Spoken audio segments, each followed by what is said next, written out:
বাড়িতে স্বামীজি করেছিলেন। আর স্বামীজি বলেছিলেন যে আমি একটা টেম্পটেশনে পড়ে গেছি। যখন উনি কথা বলছিলেন যে বলেছিলেন আমি একটা টেম্পটেশনে পড়ে গেছি। সেটা কি না, একটা অর্গানাইজেশন করতে হবে। কেন? এই যে অদ্বৈতের ভাবটা, শ্রীরামকৃষ্ণের যে ভাব, সেই ভাবটা সমস্ত পৃথিবী জুড়ে ছড়িয়ে দিতে হবে। ভাবটা কি? মানুষের মধ্যে যে দেবত্বর উপস্থিত রয়েছে সেইটা সম্পর্কে তাদেরকে সচেতন করা, আর এই সচেতন করতে তাদেরকে সাহায্য করা। এইটা করবার জন্যে তিনি একটা রামকৃষ্ণ মিশন তৈরি করলেন সন্ন্যাসীদের। তার সঙ্গে সঙ্গে আবার মেয়েদের জন্য পরবর্তীকালে একটা মঠ তৈরি হলো, মা সারদা মঠ, এবং তারাও সারা পৃথিবী জুড়ে শিক্ষিত মহিলারা সেই ভাবটা ছড়িয়ে দিচ্ছেন, কাজ করছেন। আর কাজ হচ্ছে যেখানেতে অনুন্নত যে সমাজটা, সেখানেতে যেটা প্রয়োজন, কারণ অন্ন বস্ত্র বাসস্থান ইত্যাদি, সেটার মধ্যে দিয়ে রামকৃষ্ণ মিশনের সাধুরা কাজ করছেন। আর যেখানেতে এটার প্রয়োজন নেই সেখানেতে ভাবের মধ্যে দিয়ে, অর্থাৎ বেদান্ত সোসাইটিগুলো ইউরোপে এবং আমেরিকাতে বিভিন্ন সময় নানান রকমের বক্তৃতা, সেমিনার, আর্টিকেলের মধ্যে দিয়ে। আর সেই ঘুরে টুরে ভাবটা হচ্ছে তোমার মধ্যে অনন্ত সম্ভাবনা রয়েছে। কিসের? আনন্দের। আনন্দের জন্যই তো ছোটাছুটি করছি। তো এই আনন্দটা কিন্তু সম্পূর্ণভাবে রয়েছে আমার মধ্যে। শুধু কতগুলো টেকনিক শিখতে হবে, সেইগুলো এবারে আমরা আজকে খুব সুন্দর একটা বক্তৃতা, আমাদের খুব ভালো এই সাধুটি স্বামী সর্বপ্রিয়ানন্দ, উনি বেদান্তের দৃষ্টিভঙ্গি দিয়ে বললেন যে Sri Ramakrishna the embodiment of Vedanta. খুব তিনটে চারটে এটা সুন্দর বলে সেটা ব্যাখ্যা করেছেন। আর সেই বেদান্তটাই ভগবান শ্রীরামকৃষ্ণ কথামৃতের মধ্যে দিয়ে ভক্তদের কাছে বলছেন। তো যারা আস্তে আস্তে করে ওইভাবেতে যাবে। তা আসুন আমরা ওই কথামৃতটা পাঠ করে শুরু করি। তব কথামৃতম তপ্ত জীবনম কবিভিরীড়িতম কল্মষাপহম শ্রবণমঙ্গলম শ্রীমদাততম ভুবি গৃণন্তি এ ভূরিদা জনাঃ। আমি সবসময় বলি এই কথামৃতটা হচ্ছে বেদান্তের একটা অ্যাপ্লিকেশন। আর কার জন্যে? প্রত্যেকটা স্তরের মানুষের জন্যে। শঙ্করাচার্যের যে বেদান্ত সেটা একটা স্তরের মানুষের জন্য, একটা বিশেষ মানুষের জন্য। কিন্তু শ্রীরামকৃষ্ণের যে বেদান্ত সেটা প্রত্যেকটা স্তরের মানুষের জন্য। যে যেখানে যে অবস্থায় আছে সেই অবস্থা থেকেই সে যাতে উন্নতি করতে পারে। সেটাতে আমরা লক্ষ্য করেছি ঠাকুর শ্রীরামকৃষ্ণদেব মাস্টারমশাইকে বলছেন তোমার শিক্ষকতা ত্যাগ করো না। মাস্টারমশাই সংসার ত্যাগ করব বলে শিক্ষকতা করতেন, ওই শিক্ষকতার মধ্যে দিয়েই করো। কিভাবে করব? তখন কর্মযোগের মধ্যে দিয়ে মন শুদ্ধ করছেন। কর্মযোগটা কি? সব কর্ম করব কিন্তু আমি ভগবানের উদ্দেশ্যে করছি, এইটা ভাবে। যেটাই আমি করছি ভগবানের উদ্দেশ্যে। এই যে আমরা এখানে আরতি করলাম, তারপরে গান করলাম একটু, তারপরে ভোগ নিবেদন হলো, যে কিনা ভগবান খুশি হবেন। আমরা তাকে দেখতে পাচ্ছি না, কিন্তু এই বিশ্বাসটা আছে নিশ্চয়ই তিনি আছেন। কেন না? আমাদের সমস্ত মহাপুরুষরা বলেছেন, শাস্ত্র বলেছে তিনি নিশ্চয়ই আছেন কোনো আকারে কোনোভাবে। তো তিনি আমাদের কথা শুনছেন, প্রার্থনা শুনছেন। একেবারে সাধারণ মানুষ সেইভাবেই ভাববে, আর তাতে কোনো অসুবিধে নেই। এই ভাবটা নিয়ে আমরা অগ্রসর হচ্ছি। গিয়ে কি হচ্ছে? ভগবানের জন্যে সব করতে করতে আমি ভগবানের সঙ্গে লীন হয়ে যাচ্ছি, ওই ভাবটার সঙ্গে। তা 2 থেকে 1-এ পৌঁছে যাচ্ছি। এই শ্রীরামকৃষ্ণের এই যে অদ্বৈত শিক্ষা অত্যন্ত সুন্দরভাবে তিনি বলে চলেছেন। আর যখন যারা তার সামনে আসছেন তাদেরকে সেইভাবে তিনি শিক্ষাটা দিচ্ছেন। মাস্টারমশাই যতটা পেরেছেন নোট করেছেন। আজকে আমরা পড়ব এই কথামৃত, পুরনো কথামৃত যেটা দুটো ভাগে উদ্বোধনের তার 165 পাতা থেকে দ্বিতীয় পরিচ্ছেদ। ঠাকুর শ্রীরাম দক্ষিণেশ্বরে অমাবস্যায় ভক্ত সঙ্গে রাখালের প্রতি গোপাল ভাব। মাস্টারমশাই পুরো ব্যাপারটাকে দুটো তিনটে শব্দ দিয়ে বুঝিয়ে দিলেন। কেন দিলেন এবারে পুরোটা পড়বার পর পরবর্তীকালে শুধু এই লাইনগুলো পড়লেই সব গোটা মনে পড়ে যাবে। খুবই সুন্দর টেকনিক। এই যে এমনভাবে লিখে রেখেছেন দক্ষিণেশ্বরে, তারপরেই বলছেন অমাবস্যায় ভক্ত সঙ্গে। তো সময়টা ছিল অমাবস্যা, ভক্ত সঙ্গে তিনি রয়েছেন। তারপর আসলটা কি, রাখালের প্রতি গোপাল ভাব। রাখালের সঙ্গে ওই রিলেশনটা তৈরি হচ্ছে, ভাবটা। ঠাকুর শ্রীরামকৃষ্ণ দক্ষিণেশ্বরের মন্দিরে নিজের ঘরে রাখাল, মাস্টার প্রভৃতি দুই একটি ভক্ত সঙ্গে বসে আছেন। আজ শুক্রবার 9 মার্চ 1883 খ্রিস্টাব্দ, মাঘের অমাবস্যা, সকালবেলা 8টা-9টা হইবে। খুব পরিষ্কার মাস্টারমশাই ওই সময়টা দিচ্ছেন। অমাবস্যার দিন ঠাকুরের সর্বদাই জগন্মাতার উদ্দীপন হইতেছে। তো অমাবস্যার সঙ্গে জগন্মাতার উদ্দীপন কেন? তো কেননা রাত্রি সুক্ত আমাদের খুব বিখ্যাত, বেদে আছে, মা কালীর কনসেপশনটা রাত্রি সুক্ত থেকে আসছে। সেখানে সমস্ত কিছু যা বিশ্ব চরাচর সব ঢাকা পড়ে যাচ্ছে, কিছু অবশিষ্ট থাকছে না, কেউ কিছু দেখতে পাচ্ছে না। সেটার সম্পর্কে উনি ওই ভাবটাতে কিছুই যখন থাকছে না তখন কি থাকছে এটা নিয়ে আজকে বিশেষ আলোচনা হয়েছিল। তখন যেটা থাকছে সেইটাই থাকছে, অর্থাৎ অস্তি, আমি, ভাতি, জ্ঞান, প্রিয়, এই তিনটে শব্দ দিয়ে বারবার বোঝাবার চেষ্টা হয়েছে। অস্তি, ভাতি, প্রিয়, আছি আছি আছি, নেই এটা আমরা ভাবতেই পারি না, কোনো অবস্থাতেই ভাবতে পারি না। তাহলে ওই ভাবটা আসছে কোত্থেকে? ওই প্রথম যেখান থেকে সৃষ্টি হয়েছে। আর সেই জ্ঞানটা আর তার সঙ্গে সঙ্গে আনন্দটা, প্রিয়, সব কিছুর পেছনে যেটা গিয়ে শেষ হচ্ছে সেটা হচ্ছে আনন্দ। তো জগন্মাতা তিনি হচ্ছেন ওইটারই একটা মূর্তি। তিনি বলিতেছেন ঈশ্বরী বস্তু আর সব অবস্তু। এটি শ্রীরামকৃষ্ণের বেদান্ত। ঈশ্বরী বস্তু আর সব অবস্তু।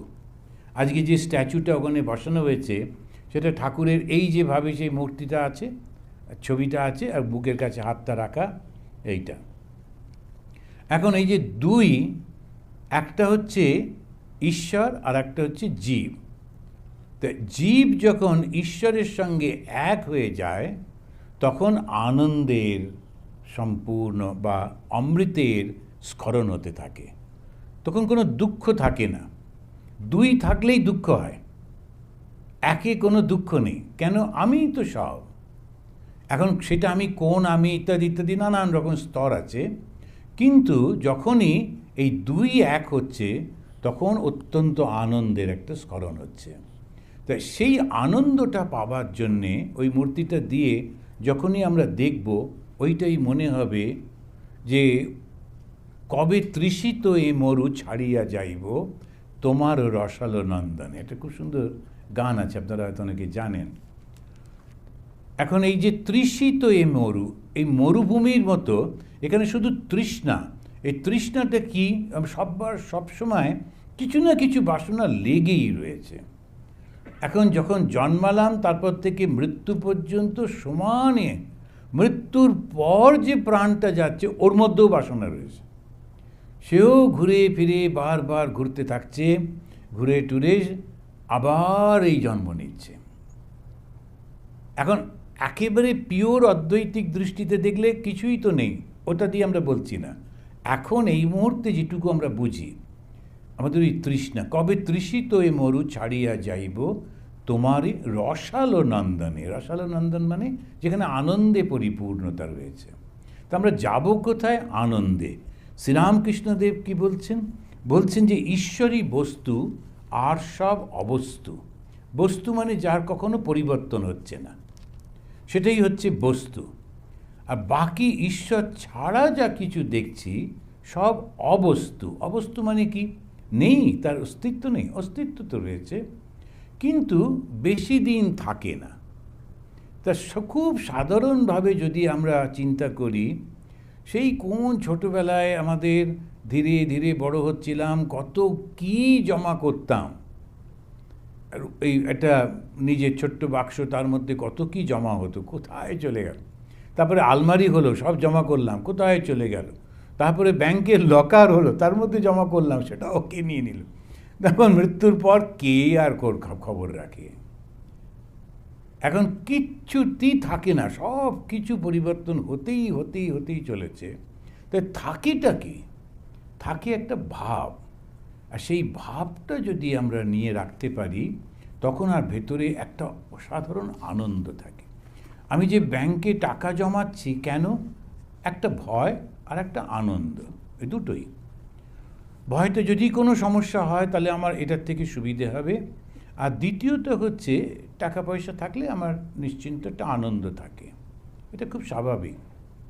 কিন্তু তারপরে যেটা ঘটছে নাও হতে পারে, অনেক জীবনে দেখা যাচ্ছে সেটা হচ্ছে না। তো সেই কারণে যখন আমরা একটু বিচার করছি, তাহলে একটা জিনিসই কখনো চেঞ্জ হচ্ছে না, যেটাকে ভগবান শ্রীরামকৃষ্ণদেব বলছেন ঈশ্বর। ঈশ্বরই বস্তু আর সব অবস্তু। তো কি আমরা তাহলে এর থেকে শিখলাম? বাকি যা কিছু আছে তাতে নমো নমো করে চললেই হবে, এত বেশি লাগবে না।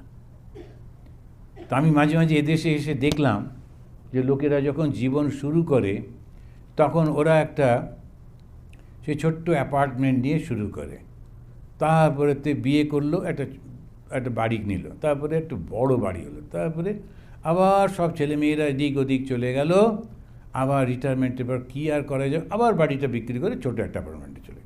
তখন ওই একটা ছোটোতে শুরু করে আর ঘুরে ফিরে গিয়ে এমন একটা জায়গায় যায় যেখানে ওর বেশি মেনটেনেন্স করতে হয় না।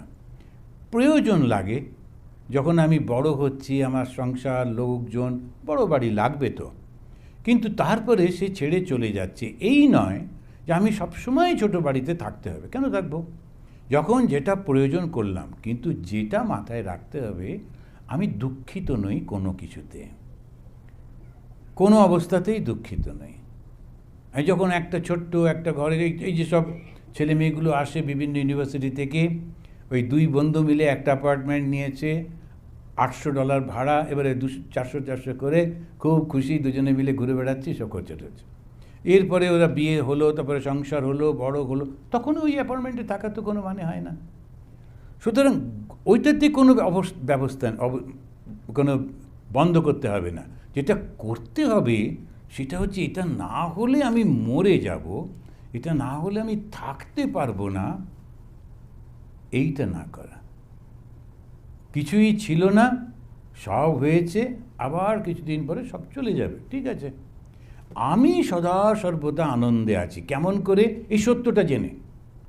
যেই এই সত্যটা জানবো, আর কোনো সমস্যা নেই, কিন্তু আর কোনো সমস্যা নেই। ঘড়ি ছিল না, একটা ঘড়ি বাবা দিলেন, ওটা পরে খুব স্টাইল করে বাসে উঠতে গেলাম, আবার কেট করে কি একটা কেটে নিয়ে চলে গেল। তখন প্রচণ্ড দুঃখ হলো, এটা ঘড়িটা বাবা দিল, বাবা ওটা চেঁচামেচি করলেন, রাখতে পারো না, নাও কেন, ইত্যাদি। আবার ওইটার জন্য আত্মহত্যা করার কোনো কারণ নেই। এই যে আজকাল দেখি মাঝে মাঝেই মা বাবা একটু বকে সে একটা ওই কী বলে, যে স্মার্টফোন দেয়নি বা ব্যবহার করতে দেয়নি, ওকে টক করে একটা আত্মহত্যা করে নিল। কেন? একেবারে আনট্রেন্ড মাইন্ড, কিসের জন্যে সেটা কিচ্ছুতে বুঝতে পারলো না। ও মরে গেল তো কী হলো?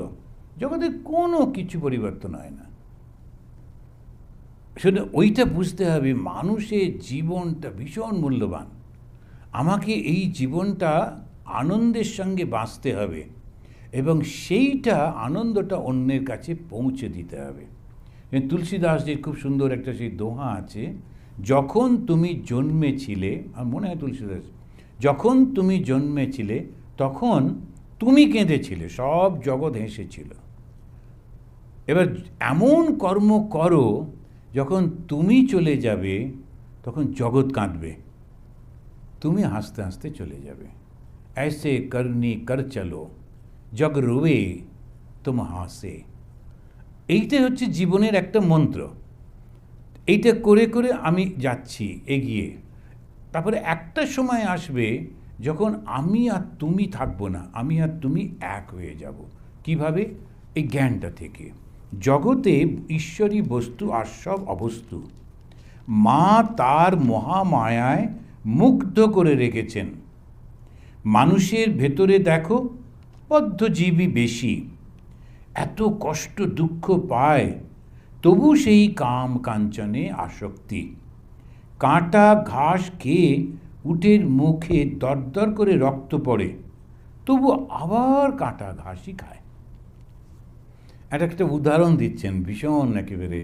আমি যখন প্রথমে, তখনও সাধু হইনি, কিন্তু এই আশ্রমে যাচ্ছি, তা আমাদের একজন মহারাজ ছিলেন, তো স্বামী প্রেমরূপানন্দজি বলে, তো উনি খুব আদর করে বলতেন, দেখ বাবা, ওই উটগুলো না, ওরা কাঁটা ঘাস খায়, এই কথাগুলো বলতেন। তারপরে ওর মুখ থেকে রক্ত পড়ে, আর ও ভাবে যে কী টেস্ট, আসলে ওরই রক্ত, বুঝলি? তো সংসার করলে এই ভীষণ কষ্ট, সংসার করিস না। আমি বললাম, আচ্ছা মহারাজ, ঠিক আছে। তো সব করে খুব উৎসাহ দিতেন। এখন হচ্ছে, তো অবশ্য পরে খুব রেগে গেলেন, কেননা আমি ওই আশ্রমে জয়েন করিনি, আর একটা আশ্রমে জয়েন করেছিলাম। তারপরে আমাকে দেখবো, যাই তুই কবে সন্ন্যাসী হলি? আমি যে ওই তো ওইখানে গিয়ে করলাম। তারপরে উনি বলছেন, উৎসাহ দিলাম আমি, আর গেলে ওখানে। তো এটা ছিল শিলংয়ে, ওনার কাছে যেতাম, আর আমি জয়েন করলাম চেরাপুঞ্জিতে। তো উনি খুবই আমাকে বকলেন। তারপরে যখন জয়েন করলাম, আগে এমনি আসতাম, খুব ভালো ভালো সন্দেশগুলো দিতেন। তারপরে জয়েন করার পর যখন আসতাম ব্রহ্মচারী হয়ে, তখন বাতাসা দিতেন। আমি বলছি, মহারাজ সেই সন্দেশ বলে এবার যারা নতুন আসবে ওদেরকে দিতে হবে, তোমরা তো হয়ে গেছো তো। তো এইরকম আমাদের হচ্ছে, যখন আমরা লক্ষ্যটা স্থির করে যাচ্ছি, সেই স্থিরটা কি, জগৎ সংসারটা এরকম চলতেই থাকবে। আমি কাঁদি আর হাসি, থাকি আর না থাকি, দরজা বন্ধ করি আর দরজা খুলে সবাইকে ডাকি, কিচ্ছু এসে যায় না। কিন্তু আমি যদি সবার সঙ্গে থাকি, তখন ওইটা আমার আনন্দ। স্বামী বিবেকানন্দ যিনি বলছেন, expansion is life, contraction is death. সবার সঙ্গে মিলে মিশে কেমন আছো কি, সবার খোঁজ খবর নিচ্ছি, ওইটা হচ্ছে আনন্দ, ওইটা হচ্ছে জীবন। সবার থেকে সব কিছু বন্ধ করে একা একা রয়েছি, ভাবছি আমি বিরাট আনন্দে আছি, কিন্তু কেউ তো আমাকে মনেও রাখে না। মৃত্যুর পর কি হয়, আমি থাকি না, এই পর্যন্ত। কিন্তু জীবন্ত অবস্থাতেও যদি কেউ আমাকে স্মরণ না করে, তাহলে মৃত্যুর মতোই। সুতরাং জীবনটাকে খুব সুন্দর করে নিয়ে গড়ে নিতে হবে, আনন্দে থাকতে হবে, আর সব সময় মনে রাখতে হবে, এই যা কিছু চলছে, কখনো খুব সফলতা, কখনো বিফলতা, কখনো প্রশংসা, কখনো নিন্দা, এসব কিছু চলতেই থাকবে। কেন না, মহামায়ার মায়াতে মুগ্ধ করে রেখেছে। দেখো, কেউ খোঁজে না, আনারস গাছের ফল ছেড়ে লোকে তার পাতা খায়। কেউ খোঁজে না, ঈশ্বরকে খোঁজে না, কেউ ঈশ্বরকে খোঁজে না। এটা যে কী সত্য কথা! আমরা যারা একটু, এমনকি ঈশ্বর সম্পর্কে কিছুই ধারণা হয়নি, তথাপি দু একটা ওই শুনে বই পড়ে যা হয়েছে, 40-45 বছর এই সাধু জীবন করে খুব গিয়ে কষ্ট হয়। কোনো একটা মন্দিরে গেলাম, দেখলাম কত লোক এসছে, আর ঠাকুরের জন্য এসছে, কেউ ঠাকুরের জন্য নেই। ওখানে গিয়ে দল বেঁধে ওকে সব খবর দিয়েছে, ওটা মিটিং প্লেস হয়েছে। এইবারেতে গিয়ে এক জায়গায় বসে, গোল হয়ে বসে খুব গল্প টল্প হচ্ছে, ব্যাস খুব সুন্দর একেবারে। প্রচুর গাড়ি দেখে মনে হবে কত ভক্ত, ঠাকুরের দিকে কেউ নেই, ভগবানের দিকে কেউ নেই, সব ওইখানে গিয়ে। তারপরে বাচ্চারা খেলাধুলো করছে, এই করছে ওই করছে, কোথায় এসেছি সেটা কোনো খেয়ালই নেই। একটু বসি, একটু প্রার্থনা করি, 2-5 জন করে, বেশিরভাগই হচ্ছে এটা জাস্ট মন্দিরে যেতে হয়, একটা এমন ট্র্যাডিশন হয়ে গেছে, যেতে হয়। কিন্তু কেন যাচ্ছি? ভগবান শ্রীরামকৃষ্ণদেব ছোট্টবেলায় পাড়ার মা মাসি এদের সঙ্গে সবাই যাচ্ছিলেন। তো বিশালাক্ষী বলে একটা জায়গা আছে, বিরাট আঁখি জার, একটা বড় পাথর আছে, সেইখানটাতে ওরা সব যেতেন, গিয়ে পুজো টুজো দিতেন, এই পাড়ার মহিলারা। উনি ছোট ছেলে, যেমন বাচ্চারা করে, আগে আগে চলেছেন ওদের সঙ্গে। কিন্তু শুনছেন সবাই শুধু এই নিজেদের গল্প করে চলে, যেমন সব মহিলাদের সঙ্গে নিজেদের মধ্যে গল্প করে, কেউ ভগবানের কথা বলছে না। তখন ওনার ভীষণ কষ্ট হলো, উনি অজ্ঞান হয়ে পড়ে গেলেন। বলে যে সমাধি হয়েছিল, তিনি ওই ঈশ্বরের চিন্তা কেন করছে না? তখন একজন মহিলা ছিলেন, তিনি বললেন একটু ঠাকুরকে ডাকি। সবাই মিলে ঠাকুরকে ডাকতে লাগলেন, ভগবানকে ডাকতে লাগলেন, আবার তার জ্ঞান ফিরে এলো। ওই ছোট্টবেলায় ওইভাবে তিনি আমাদেরকে শেখাচ্ছেন, তুমি যাচ্ছ তীর্থ করতে, ভগবানের চিন্তা করতে করতে চলো, অন্য চিন্তা কেন করবে? কেন? ওই যে সময়টুকু তোমার মনটা ঈশ্বরের চরণে দিচ্ছ, তো মনটা কিন্তু শুদ্ধ হয়ে যাচ্ছে। শুদ্ধ আর অশুদ্ধর পার্থক্যটা কি? কী অশুদ্ধ আর কী অশুদ্ধ? না, আমি গঙ্গা জল খেয়ে নিয়েছি, আর অসুবিধা নেই, কিন্তু গঙ্গা জলে তো কত মাছ থাকে, তারা কি সবাই শুদ্ধ হয়ে গেছে? গঙ্গা জলে তো কত রকম সব থাকে। গঙ্গার জলটা না, ওই বিশ্বাসটা, জর্ডনের জল, গঙ্গার জল, এটা বিশ্বাসের ওপর। আমার মাথায় কেউ যদি জর্ডনের জল দিয়ে বলে আপনি পবিত্র হয়ে গেলেন, আমার মনেই হবে না, কেননা ছোটোবেলা থেকে গঙ্গাই কি বিশ্বাস করেছে, আবার জর্ডন কি। সুতরাং কেউ গঙ্গা জল দিল, যে কোনো একটা জল দিয়ে বললো গঙ্গা জল, খুশি হয়ে যাচ্ছি, বিশ্বাসটা। কিন্তু আসল পবিত্রতা কি? এই ঈশ্বর আর ঈশ্বরের সৃষ্টি জগৎ। জগতের যত জিনিস চিন্তা করব, টেম্পোরারি জিনিসে যত মন দেব, তত বদ্ধ হয়ে যাব। আবার জন্মাতে হবে, আবার জন্মাতে হবে, আবার জন্মাতে হবে। আর প্রত্যেকটা জন্ম বেশ সুন্দর আরাম করে থাকবো, শিকাগোয় এসে চাকরি করব, তাও নাও হতে পারে না। প্রত্যেকটা জন্মতে যে খুব আনন্দ হবে তা তো নয়, কোথায় যাব তার তো কোনো ঠিক নেই। সুতরাং ওই জন্যেই বারবার বলা হচ্ছে যে ঈশ্বরই বস্তু আর সব অবস্তু। দেখো, কেউ তাকে খোঁজে না। আনারসের ফল ছেড়ে লোকে তার পাতা খায়। এবারে এই ভক্ত একজন খুব সুন্দর প্রশ্ন করলেন একটা, আজ্ঞা সংসারে তিনি কেন রেখে দেন? এটা খুব সুন্দর একটা প্রশ্ন। এ যদি সংসারটা এত কষ্টে, তিনি কেন রেখে দিয়েছেন? তখন উনি বলছেন, সংসার কর্মক্ষেত্র, কর্ম করতে করতে তবে জ্ঞান হবে। সংসারে রেখে দিয়েছেন কেন? এটা হচ্ছে কর্মক্ষেত্র। কর্মক্ষেত্রতে কর্মটা না করলে কখনো জ্ঞান হবে না। জ্ঞানটা লাভ করতে হবে। যেমন শঙ্করাচার্য তার ইয়েতে বলছেন, জ্ঞান কর্ম সমুচ্চয় না সম্ভব। কখনো সম্ভব হবে না। কি না, জ্ঞান এবং কর্ম একসঙ্গে। কিন্তু এখানেতে যেটা বলছেন, শঙ্করাচার্যই বলছেন, এই কর্ম করতে করতে মনটা পবিত্র হয়ে যাচ্ছে। কিভাবে পবিত্র হচ্ছে?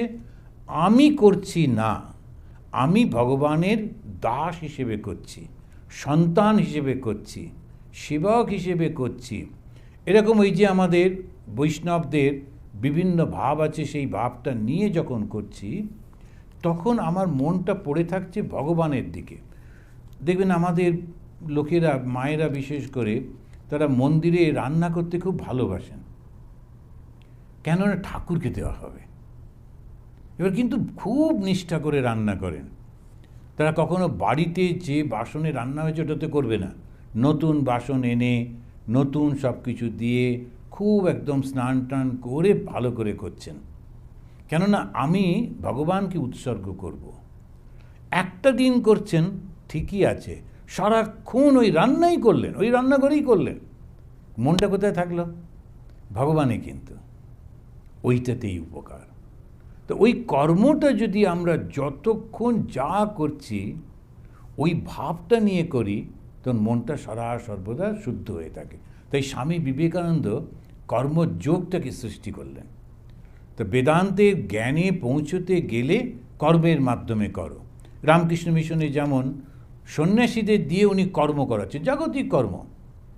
স্কুলে গিয়ে পড়াও, ওখানে হসপিটালে গিয়ে সেবা করো, অমুক জায়গায় গিয়ে ইয়ে করে এসো, রিলিফ করে এসো, সমস্ত জাগতিক কর্ম করাচ্ছেন। কিন্তু সব সময় বলে দিচ্ছেন যে তুমি কিন্তু জগতের জন্য কর্ম করছো না, ঠাকুরকে খুশি করার জন্য করছো। খুব নিষ্ঠা সহকারে করতে হবে, কারো যেন কোনো কষ্ট না হয়। এমনভাবে প্ল্যানিংগুলো করবে যাতে কারোর কষ্ট না হয়, কেউ অপমানিত বোধ না করে।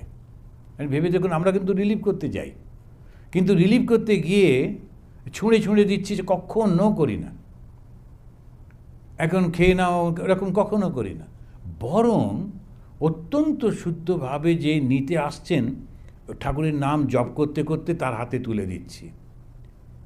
ওই জিনিসটাও আমার না, কোনো কিছুই না, কিন্তু এই পরিশ্রমটা যেটা করছি সবসময় ঈশ্বরের নাম করতে করতে, তো ঈশ্বরের নাম করতে করতেই মনটা শুদ্ধ হয়ে যায়। শুদ্ধ মানে জগৎ থেকে আলাদা হয়ে যায়। আর যেই মুহূর্তে হবে, সঙ্গে সঙ্গে ঈশ্বরের দর্শন হচ্ছে। সংসার হচ্ছে কর্মক্ষেত্র, কর্ম করতে করতে জ্ঞান হয়। গুরু বলেছেন এইসব কর্ম করো, আর এইসব কর্ম করো না। আবার তিনি নিষ্কাম কর্মের উপদেশ দেন। কর্ম করতে করতে মনের ময়লা কেটে যায়। ভালো ডাক্তারের হাতে পড়লে ঔষধ খেতে খেতে রোগ সেরে যায়। এবার ছোট্ট প্রত্যেকটা উপদেশের সঙ্গে একটা উদাহরণ।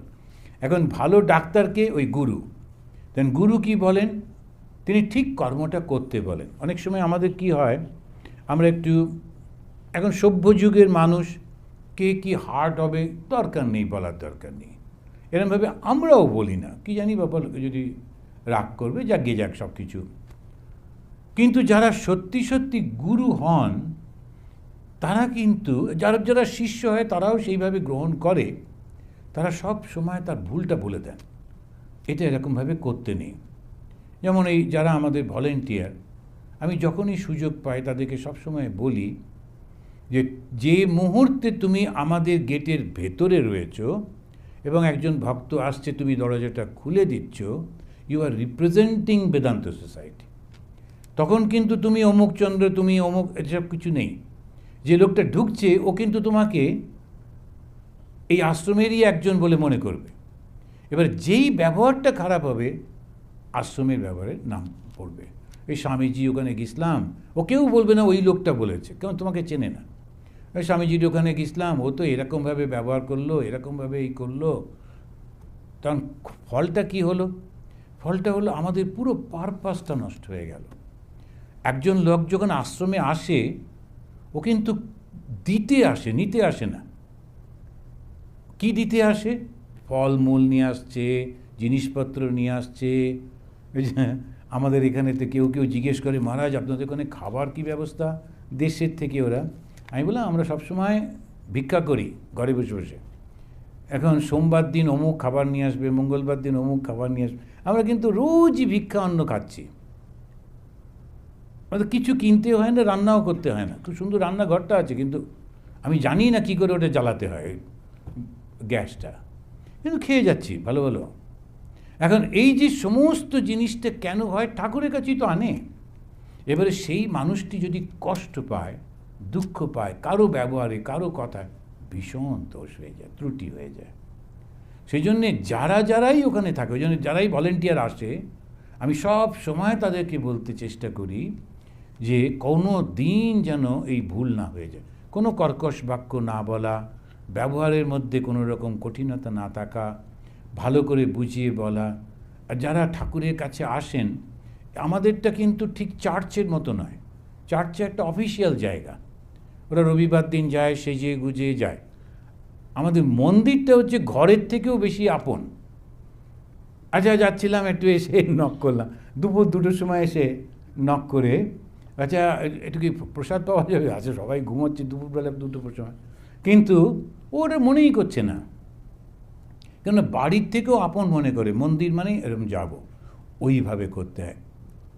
আমাদের প্রথম যিনি বেলুড় মঠ তৈরি হবার পর স্বামীজি তো করলেন, কিন্তু এবারে যদি যারা যারা পড়েছেন আপনারা জানেন, স্বামী প্রেমানন্দজি প্রথম ম্যানেজার ছিলেন। ম্যানেজার মানে মঠের মা, সারাক্ষণ ঘুরে ঘুরে দেখতেন কোথায় কোনটা রান্না হচ্ছে, কোনটা কি হচ্ছে, কোনটা নষ্ট না হয়। তখন খুব গরিব অবস্থা, তরকারির খোসাটাও যেন ফেলে না দেয়, খুব বুঝে শুন। এবারে নৌকো করে যে লোকগুলো যাচ্ছে কলকাতার দিকে, গঙ্গার পাড়ে দাঁড়িয়ে থাকতেন, দুপুরবেলা ওদেরকে ডাকতেন, আরে এতক্ষণ নৌকো চালাচ্ছ, খুব এসো এসো একটু খেয়ে যাও। নিজেই গিয়ে রান্নাঘরে বসে একটু রান্না করে হয় খিচুড়ি কিংবা কোনো ভাত, একটু তরকারি রান্না করে করে দিতেন। কেন? উনি বলতেন, আমি না বীজ ছড়াচ্ছি। বলুন, মহারাজ আপনার সকাল থেকে এই চলছে, দুপুরে একটু আমরা ঘুমোচ্ছি, আপনি আবার লোক ডেকে ডেকে খাওয়াচ্ছেন কেন? বললেন, আমি লোক ডাকছি না, আমি বীজ ছড়াচ্ছি, ভক্তির বীজ। ওই যে লোকটি এরকম করলো, ওই যে খেয়ে গেল, ও 5টা লোককে বলবে এখানে একটা আশ্রম আছে, ও আশ্রমটা খুব ভালো। এবার আরও 15টা লোক আসবে, একদিন আসবে বেলুড় মঠের লোকের লোকারণ্য হয়ে যাবে। সত্যি তাই। এখন বেলুড় মঠের ওই অত বড় মাঠ, তাকে কোনো উৎসবেতে লোক ধারণের জায়গা থাকে না, ওই বীজ ছড়িয়েছেন। আমি এই টেকনিকটা আন্দামানে ব্যবহার করেছিলাম। তবে আন্দামানে খুব গরিব ছিলাম তো খাওয়াতে পারতাম না, চকলেট রেখে দিতাম। তো পাশেই ছিল কলেজ, তো কলেজের ছেলে মেয়েগুলো জল খেতে আসতো, ওখানে জলের খুব অসুবিধে।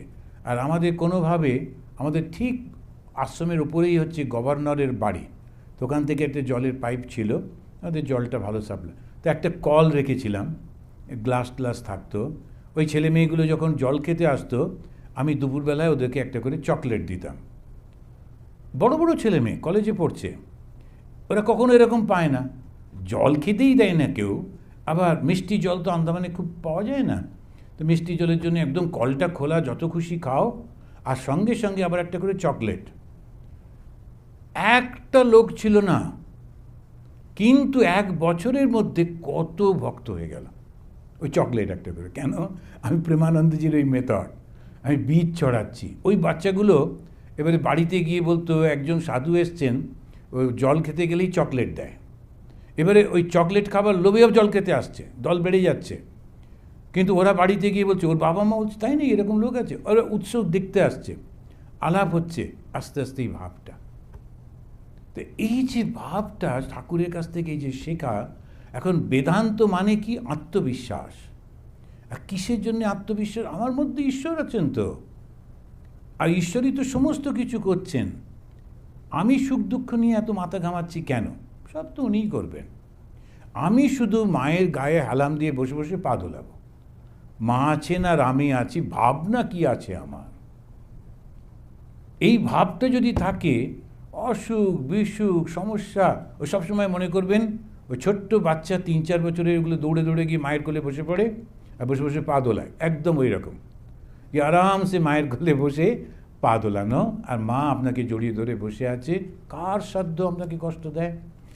এই যে গভীর একটা ভাবের মধ্যে আমরা যদি ঢুকে যাই, এই সংসারে কর্ম করছি, কর্মের মধ্যে দুঃখ তো হবেই, ভালো হয় খারাপ তো হয়, কিন্তু এই কর্ম করতে করতে মনটা শুদ্ধ হবে কিভাবে? আমি তো কর্মের মধ্যে নেই, আমি তো যন্ত্র, আমি শুধু যন্ত্রটির মধ্যে কর্ম করছি। আমাকে ঠাকুর বলেছেন এইটা করো, আমি এটা করলাম। ঠাকুর বললেন এটা করতে হবে না, করব না। এইটা ভাব নিয়ে যদি করা যায়, কেন তিনি সংসার থেকে ছাড়েন না? এবার নিজেই ঠাকুর প্রশ্ন করছেন। রোগ সারবে তবে তো ছাড়বেন, বারবার আসতে হবে। যতক্ষণ না আমি মন বুঝতে পারবো যে আমি সেই ঈশ্বর, কিছুতেই এর থেকে বেরোনো যাবে না। সেই জন্যে ঘুরে ফিরে কষ্ট পেতেই হবে, পেতেই হবে। আমাদের একজন মহারাজ বলতেন, এমনি তো জন্মটা ঠিকই আছে, অসুবিধে খুব নেই, কিন্তু আবার স্কুলে ভর্তি হতে হবে, ওইটা একটা গোলমাল, ওই জন্যে আর জন্ম চাই না। আবার ছোটোবেলায় স্কুলে যাওয়া, কানমলা খাওয়া, এদেশে জন্মালে অবশ্য কানমলা খেতে হবে না, কিন্তু খুব একেবারে বড় কষ্ট ওইটা থেকে। এখন এই কী জন্ম হবে, কোথায় জন্মাবো, তার কোনো ঠিক নেই। তারপরে জন্মের পর থেকে এত অসহায় অবস্থা থাকে, ছোট্ট ছোট্ট বাচ্চাগুলোকে দেখলে বাবা মা আদর করে ওকে রাখছেন, তাই ওই আদরের ভাবটা কিন্তু ঠাকুরই দিয়েছেন, ভগবানই দিয়েছেন। ওই মেয়েটা বিয়ের আগে ওরকম ভালোবাসতো না ওই বাচ্চাগুলোকে, যেই সে বিয়ে হলো, বিয়ে হয়ে মা হলো, ওই ভালোবাসাটা এত প্রবল হলো, ওই শিশুটিকে সবসময় বুকে আগলে রাখে। কে দিল এই ভালোবাসা?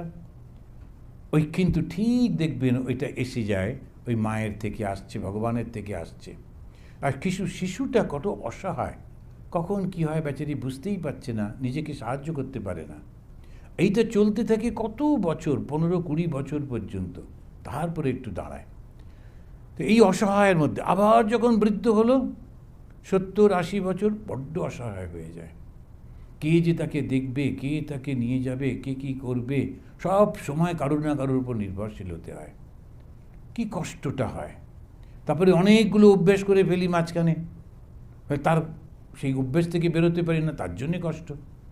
তো কর্মভূমির মধ্যে করতে করতে করতে করতে, আর এই জন্যেই কথামৃত শুনতে হয়, পড়তে হয়। তারপর এই বারবার বারবার চিন্তা করতে করতে মনে আসে, তাই তো বাবা অনেক হয়েছে, এই জন্যেই এখান থেকে চলে যাব। যে মুহূর্তে আপনি ভাববেন অনেক হয়েছে, আর থাকবো না, একদম মুক্ত। কেন?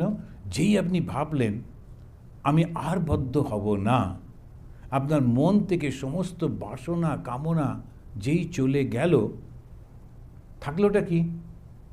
চৈতন্য।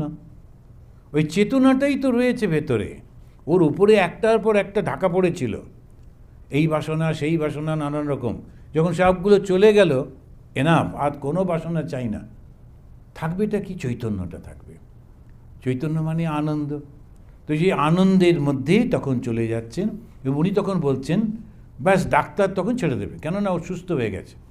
এই কর্ম যেটা আমাদের করছি, এই কর্মটা একটা অসাধারণ। এই কর্ম করতে করতে আপনি ভেবে দেখুন, আপনারা এখানে এই শিকাগোর মতো জায়গায় আপনারা একটা সবাই মিলে ক্লাব তৈরি করলেন, সংগঠন তৈরি করলেন, বঙ্গভবন, বঙ্গ একটা অ্যাসোসিয়েশন। যারা যারা বাঙালি তারা সব আসছেন, কেউ কারো চেনা না, এসে এসে এসে বন্ধুত্ব হচ্ছে, সবাই মিলে মন্দির করলেন, তারপর একটা পুজো করছেন। আর ওই পুজোর জন্যে মা দুর্গাকে নিয়ে গিয়ে বসাতে হবে, কত টাকা খরচা করছেন। তারপরে অন্য অল্প বয়সী ছেলেমেয়েরা আসছে, ওরা ছবি টবি তুলছে, আনন্দ করছে। কিন্তু আপনারা যাদের বয়স হয়ে গেছে, আমি লক্ষ্য করে দেখেছি, ওই সামনের দিকে বসে বসে পুজোটা দেখছেন, সমানে প্রেয়ার করছেন। তারপরেতে ওই যারা আসছেন তাদেরকে খাওয়ানো, দেখা, শোনা, করা, এই যে কর্মটা করছেন, এই কর্মটার পেছনে যদি অহংকারটা চলে যায়, তাহলে কিন্তু আপনি মুক্ত। এই নয় যে আপনাকে রামকৃষ্ণ মিশন বা ভারত সেবার সঙ্গে জয়েন করতে হবে। আপনি যদি যে কোনো জায়গায় কর্ম করছেন, কার জন্যে? ঈশ্বরের জন্যে। আর ঈশ্বরের কর্ম মানে কি? ভালোবাসা। আর ভালোবাসার পেছনে কোনো স্বার্থ নেই, শুধুমাত্র ভালোবাসা আছে। এইটা যখনই করছি, যেখানে বসে করছি, যে পোশাকে রয়েছি, যে ভাষায় কথা বলছি, কিচ্ছু এসে যায় না। কি খাচ্ছি না খাচ্ছি কিচ্ছু এসে যায় না, একটাই শুধু, সেটা হচ্ছে তীব্র বিশ্বাস, আমি তো এর মধ্যে বদ্ধ হচ্ছি না। কেন? আমি তো কিছু চাই না, না চাইলে বদ্ধ হব কি করে? সুতরাং আপনি সবার সঙ্গে সুন্দর কথা বলছেন, সব কিছু হচ্ছে, কোনো অসুবিধে কিছু নেই, এই রকমভাবে যেই হলো, তখন কাম কাঞ্চনের ভোগের ইচ্ছা যখন চলে যাবে, তখন ছেড়ে দেবেন। কারণ কামনাটা তো নেই, কামনা না থাকলে আর কাঞ্চনের কি দরকার? পয়সাটা চাই তো ওই কামনা পূরণ করবার জন্য, কোনো কামনা নেই, সুতরাং কাঞ্চনের কোনো প্রয়োজনও নেই। কিন্তু আর একটা জিনিস জানবেন, যেই মুহূর্তে আপনার মধ্যে এই ভাবটা আসবে, তখন আপনার কোনো অভাব থাকবে না, কোনো অভাব থাকবে না। এটা একটা অদ্ভুত। যখনই আপনি সব ছেড়ে দেবেন ঈশ্বরের হাতে, আপনার কোনো অভাব হবে না।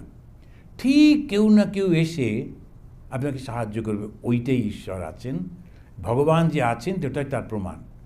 একবার ওর উপর নির্ভর করে যদি চলতে শুরু করা যায়, আসবেনই আসবেন, দেখবেনই দেখবেন, থাকবেনই থাকবেন।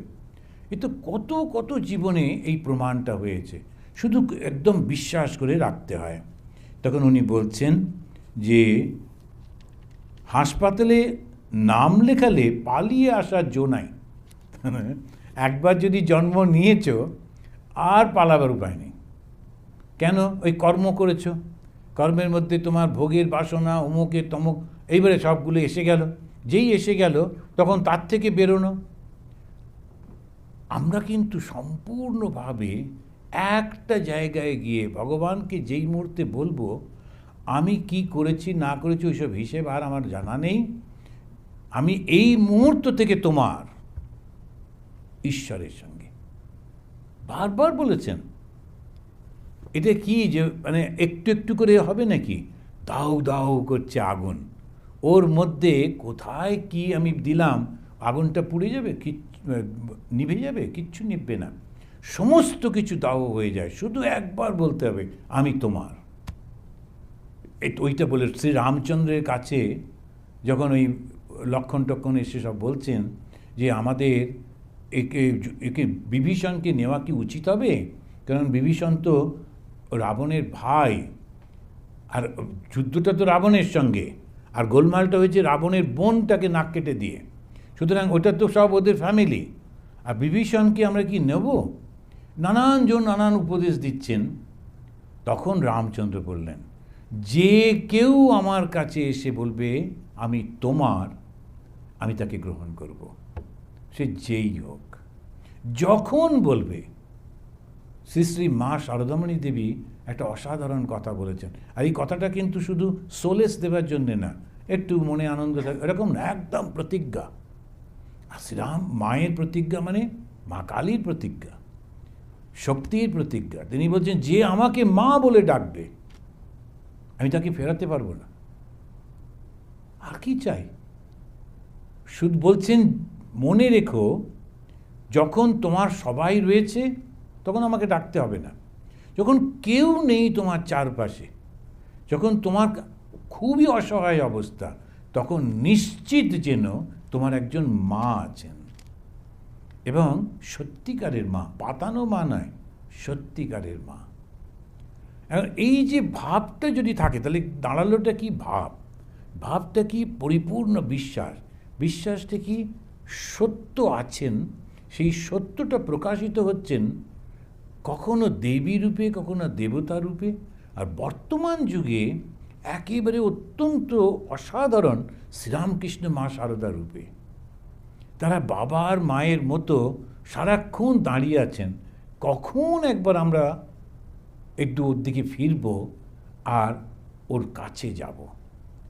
একবার যদি মা বলে ডেকেছে, তখন মা বলছেন আমি তাকে ফেরাতে পারবো না।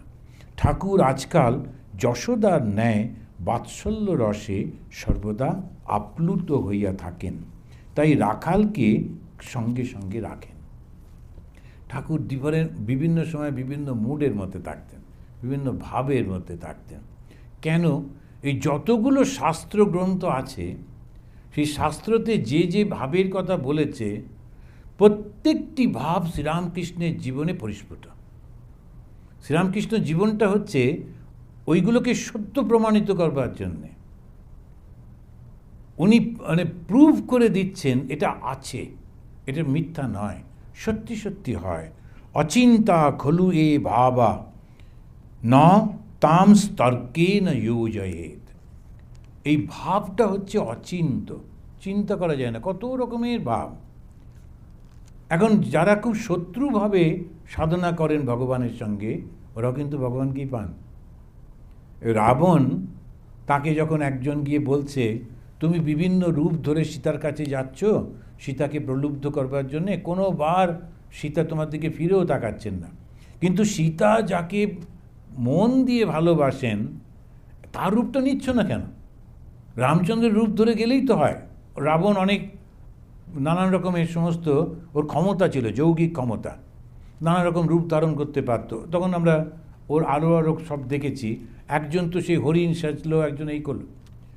রাবণ বললেন বলো কি, রাম চিন্তা করলেই আমার এই অবস্থা হয়, রামের রূপ ধারণ করলে আমার ওই জগৎ, সীতা, এই সব কিছু থাকবে? ওই জন্যে তা নয়, আমার মুক্তিটা দরকার, আর মুক্তিটা যুদ্ধ করলে তাড়াতাড়ি পাবো, সাধন ভজন করতে গেলে কবে দেখবে না দেখবে ঠিক নেই, ওই জন্যে শত্রুভাবে সাধন করছি।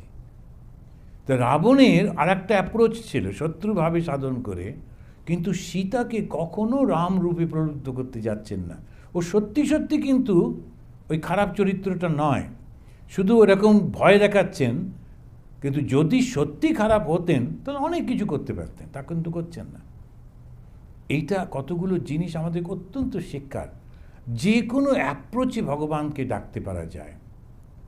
মা কালীর কাছে পুজো টুজো করে ডাকাতগুলো যেত, ডাকাতদের খুব বিশ্বাস মা কালীর হাতে খাড়া, আমাদেরও হাতে খাড়া, সুতরাং মা আমাদের মা, সুতরাং বলে ওরা খুব বিশ্বাস হয়েছে, বইয়েও ওরা যাচ্ছে।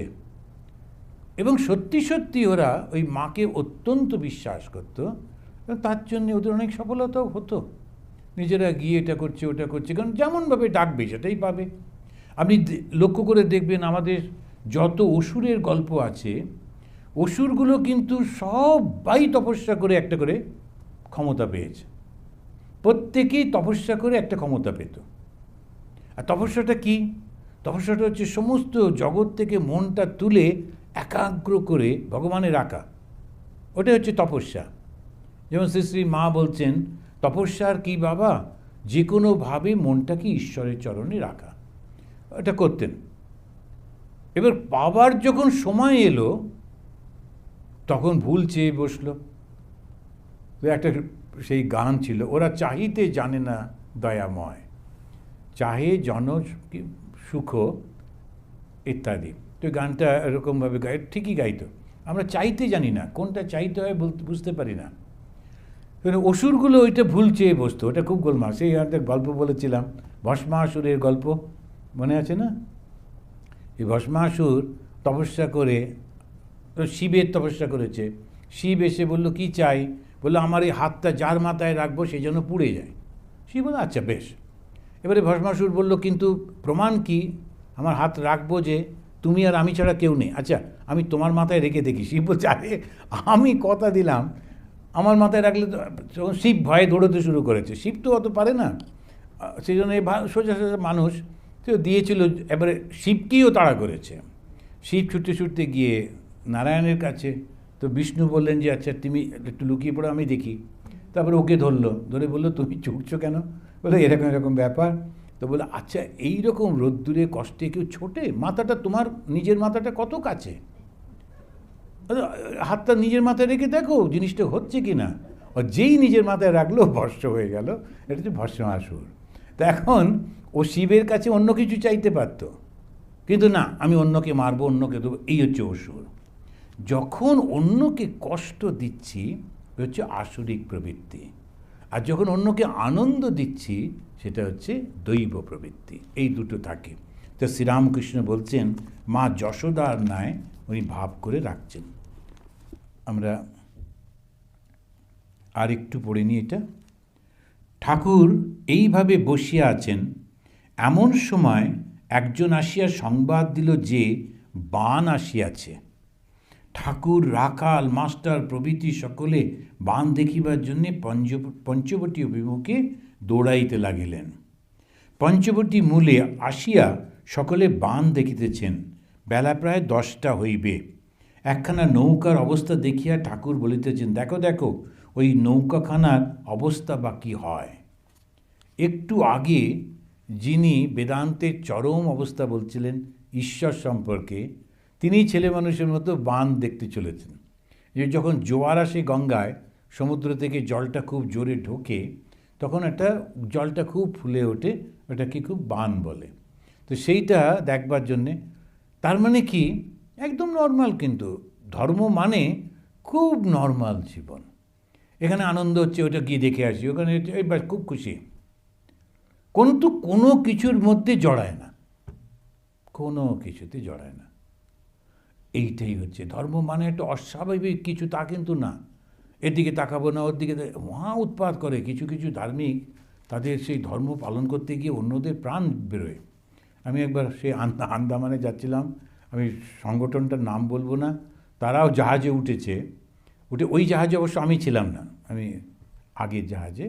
তো ওরা সেই জাহাজে ক্যাপ্টেন আমার পরিচিত, উনি বললেন, তো জাহাজে উঠে বলছেন আমি হচ্ছে ওই সম্প্রদায়ের, এবং আমরা কারোর ছোঁয়া খাই না, তোমাদের রান্না হয়ে গেলে রান্নাঘরটা ধুয়ে বাসন ধুয়ে আমাদের জন্য ছেড়ে দাও, এবারে আমরা রান্না করব। আচ্ছা জাহাজে কখনো এসব হয়? এখন বাসন ধুতে গেলে যে নানান রকমের ওদের হচ্ছে কি পুরো সিস্টেমে চলে। তো কোনো একটা কর্মী যদি 1 ঘন্টা বেশি কাজ করে প্রচুর টাকা দিতে হয়, নানান রকমের উৎপাত, কিন্তু এরা শুনবে না।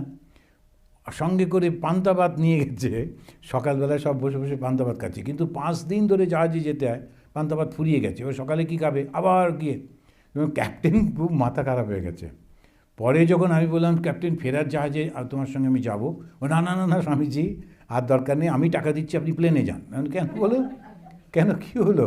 তখন বলছি এই বাবারে ওই গেরুয়া পরা সব লোক উঠেছিল, আর কী উৎপাত, রোজ আমাদের দুবেলা করে এই উনুন পরিষ্কার করতে হচ্ছে, রান্নাঘর, প্রায় বিদ্রোহ হয়। জাহাজের মধ্যে কোনো রকমে এসেছি, আর সন্ন্যাসী তুলব না, দরকার হলে আমি পকেটের টাকা দিয়ে ওদের প্লেনে পাঠাবো। এখন আমি তোমার ছোঁয়া খাবো না, এটা কি উৎপাত? যদি না খাও তাহলে যাবার দরকারটা কি? বাড়িতে থাকো না, তা হবে না, ঘুরঘুরও করবো, আবার ছোঁয়াও খাবো না, সবাইকে উৎপাত। কারুর বাড়িতে গিয়ে বলবে না তোমার শুধু টাকা আর কাঁচা চাল এইসব দাও, তোমার হাতে রান্না খাবো না, এই কী রকম কষ্টকর। তো সেই জন্যে ধর্মটা কিন্তু খুব স্বাভাবিক, খুব নর্মাল। সেটা কি? ধর্মটা মানুষটাকে ভালোবাসতে শেখায়। কেন না, যা কিছু সৃষ্টি হয়েছে ভগবানের তো থেকে সৃষ্টি হয়েছে, তো সব কিছুকেই ভালোবাসতে শেখায়। আর সেই ভালোবাসাটা অত্যন্ত স্বাভাবিকভাবে প্রকাশিত হতে হয়। তাই সেই বান এসছে দেখে উনি ছুটলেন, ছুটে গিয়ে ওইটা দেখলেন, দেখে একটা নৌকো, বানের মধ্যে যারা আপনাদের অভিজ্ঞতা আছে, সেই নৌকোটা টালমাটাল হচ্ছে, সেটা দেখে উনি বলেন দেখো দেখো বানের কি হয়। এবারে ঠাকুর পঞ্চবটিতে রাস্তার উপর মাস্টার রাখাল প্রভৃতির সঙ্গে বসলেন।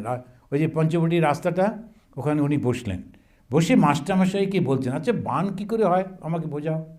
মাস্টারমশাই যেহেতু ও তো তখন ওই মাটির উপরে দাগ কেটে মাস্টারমশাই বোঝাচ্ছেন। মাস্টার মাটিতে আঁক কাটিয়া পৃথিবী, চন্দ্র, সূর্য, মধ্যাকর্ষণ, জোয়ার ভাটা, পূর্ণিমা, অমাবস্যা ইত্যাদি বুঝাইবার চেষ্টা করিতেছেন। ঠাকুর খানিকক্ষণ শুনে বলছেন, ওই যা, বুঝতে পারছি না, মাথা ঘুরছে, আর দরকার নেই। এখন ওই সমস্ত আর দরকার নেই। এখন এই যে ভাবটা, কালকেই আমাকে একজন জিজ্ঞেস করছিলেন, আচ্ছা যারা ধর্মের পথে এগোয় তাদের কি সব ভুলে যায়, আর কিছু মনে রাখতে পারে না? আমি মনে রাখতে পারে না, না, ওরা ওটা মনে রাখতে চায় না, সেই জন্য ওদের অ্যাটেনশনটা অন্য জায়গায়, সেই জন্যে এইগুলো এতটা মনে রাখতে ওরা চায়ও না। কিন্তু তুমি দেখবে ওই যে সাধুটি, সে অন্য কোনো এটা মনে রাখতে পারছে না, তো কী বলে আজকাল নানা রকমের যে কার্ডের এইসব মনে রাখতে পারে না, কিন্তু তুমি কঠোপনিষদের সব মন্ত্র জিজ্ঞেস করো, ও টকটক করে বলবে, কারণ ওটা ওর পছন্দ, ঠিক মনে রেখে দিয়েছে, গীতা শ্লোক মুখে মনে আছে। এই সমস্ত কিছু যেটা ভালোবাসা, সেটাই তো মনে রাখে, ওগুলো অত পছন্দ করে না, থাকতে হয়। তাই ঠাকুর গেলেন, একটু আইডিয়া হয়ে গেল, বাস ঠিক আছে, আর লাগবে না। এই জগতের জন্যে খুব বেশি দরকার নেই, যেটুকু আমার প্রয়োজন ওটুকু হলেই হবে, এটাই শ্রীরামকৃষ্ণ বোঝাচ্ছেন। তারপরে বলছেন, দেখো আমি ছেলেবেলায় চিত্র আঁকতে বেশ পারতুম, কিন্তু শুভঙ্করীর আঁক বাধা লাগত, আমি অঙ্ক করতে পারতুম না। ঠাকুর এবারে নিজের ঘরে ফিরিয়ে আসিয়াছেন, দেয়ালে টাঙানো যশোদার ছবি দেখিতেছেন, কিন্তু যশোদার ছবিটা দেখে ওনার পছন্দ হচ্ছে না, উনি নিজে ছবি আঁকতেন তো সেই জন্যে ঠাকুরের জীবনের এই অসাধারণ সমস্ত কথাগুলো। তারপরে একটা অদ্ভুত প্রশ্ন একজন করল, বলিদান করা কি ভালো?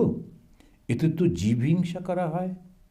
তো এই প্রশ্নটা রেখে আমরা আজকে শেষ করি, আবার সামনের মাসে আমরা করব। আসুন আমরা এই মন্ত্রটা বলে শেষ করব। আমি একটু করে বলি, আপনারা আমার সঙ্গে সঙ্গে বলুন। নিরঞ্জনম নিত্যম অনন্তরূপম ভক্তানুকম্পা ধৃতবিগ্রহম বৈ ঈশাবতারম পরমেশমিড্যম তম রামকৃষ্ণম শিরসা নমামহ। ওম শান্তি শান্তি শান্তি। হরি ওম তৎসৎ। শ্রীরামকৃষ্ণ अर्पणमस्तु।